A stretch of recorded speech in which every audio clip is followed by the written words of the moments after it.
Well, many echo New York City Mayor Eric Adams' concerns that bail reform is allowing offenders who commit crimes back on the streets within days, if not hours, only to reoffend again.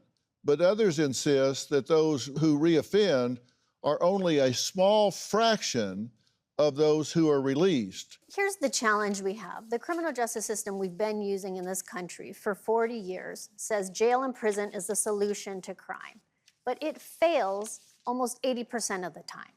And to me, as somebody who's dedicated my life to the criminal justice system, an 80% failure rate is unacceptable.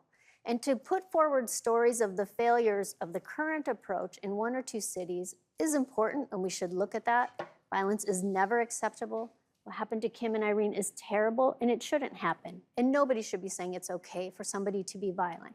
We should also, in that conversation, be honest that there were tragedies well before what we're doing right now to reform this system, and that people were released from prison after serving their entire time and committed horrible offenses. In fact, at a higher rate than they do now. And so for the media and anyone else to suggest that reform is the problem is misplaced.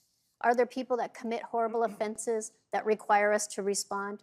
Absolutely. Does it mean jail and prison should be the answer to every problem? No, we know that definitively. We have 40 years of evidence to show us that that is not the way to safety. But then what is your answer? Because that's why you're here. I don't want to just come out here and bash the reform system. That's why I have you here to speak on behalf of progressive reform.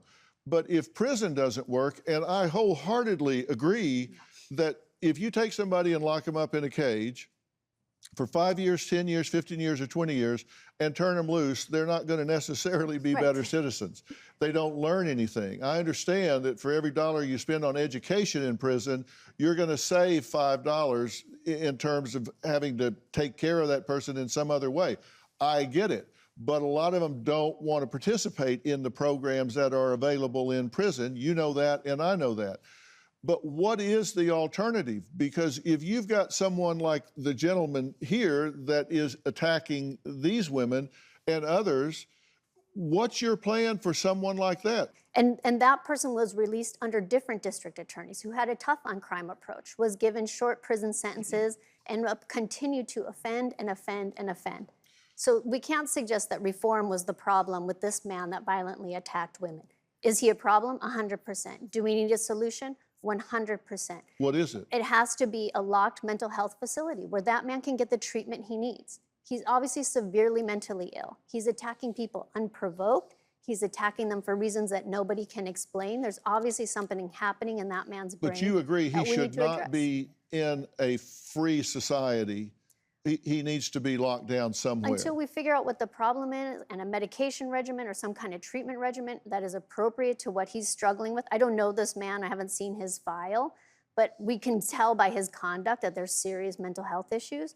When we address those, hopefully he can be in society. Until we do, we have to be safe and take the precautions we need. But prison didn't solve that. Let's be honest about that.